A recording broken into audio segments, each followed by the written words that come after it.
So this is cereal in a plate. Test number 1. I should shoot this in slow-mo. I can pour it ultra slow. It's going everywhere! So you have to eat it at like an angle or something. Yep. Like you just kind of keep it balanced. Pro tip, phone. Check it up a bit. This is the life of professional drone racers right here.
All right, so we drove our way into Hooter Canyon. This is the place where like big whoop flies all the time.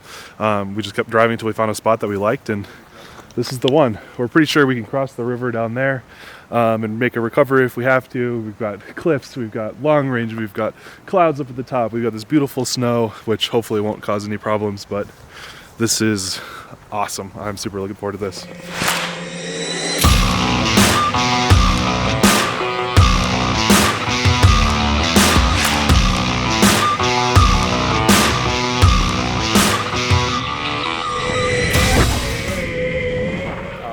We gotta do this on camera again? Why does the good stuff never happen on camera? Because all TV is fake. All TV is fake. And I'm making it up as I go along here. No, so we were doing some chasing. I've got my 399 Super G with the GoPro backwards. And I have my 399 Super G. Normal. Shout out to Jordan. Yeah, thanks Jordan. We're here at Jordan's flying spot. Flying Jordan, flying Jordan's squad. frames. We might as well have red LEDs and like. Yeah, we might as well go to. Call ourselves the 2-time, like. But we did a couple laps. We were still trying to figure out like our cadence and how to chase each other. And I was going up the top, just cruising along. And what happened with you? What happened in your perspective? Because for me, it was just like. You're just going. Yeah, so I was following you. I was pretty close on your tail, and I thought you were going right of a tree, and you decided to sort of skim the tree, I think. And you sort of eased your speed a bit, like, and I was going, I don't know, a faster pace. Yeah. And then What's new? We sort of. We were sort of side by side, and I tried to pull away, and I think we hit. It just came back and went boom. So like from the bottom, like we're talking like if you can look here. Way up there, like at the top of that peak in the snow on the other side of the river, like we can't get that back today. And we're just flying, all of a sudden we just hear a baseball bat crack, just like boom. Like, and we both just kind of very cautiously came back to land, and everything is good. So we're gonna try it again. We're gonna push our luck a second time.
Well, we flew ourselves out. Mostly out of packs. Didn't quite run out, but we started to stress ourselves out to the point where it was just not worth pushing our luck anymore. Got some pretty gnarly stuff. Gab just said he was droned out, which I thought was appropriate. So yeah, that was awesome. It was a learning day for me because what I was experiencing was that like with the really small micro cam lens that I'm using on my cameras, the rain would or snow or anything would really obfuscate all of my vision. Where when Gab's flying, he's got like larger, like 12 millimeter lenses, and I still got full of water, and I still could not see where I was going. But it was better for him because it like one little droplet doesn't cover up 50% of the lens; it's just 20%. So it's just kind of a battle of inches. So like Gab has a lot of experience flying in the snow and in snowing conditions and that sort of stuff, and so it was a good opportunity to learn a little bit about how to be prepared for the environment that you're going to be in. So I'll have to take that into consideration the next time I go flying in the snow. But either way, had a ton of fun. Got some awesome footage. I think some of that chase stuff is going to be great. Yeah, the chase is going to be really good. I think we got some good stuff. I saw the dive. I don't think I've seen many dives filmed in a chase manner, and so that's going to be cool. So maybe Guy will let me borrow some of his GoPro footage and vice versa, so that we can see all of that in one spot. But anyway, in the meantime, thanks for joining us on this adventure, and stay flying.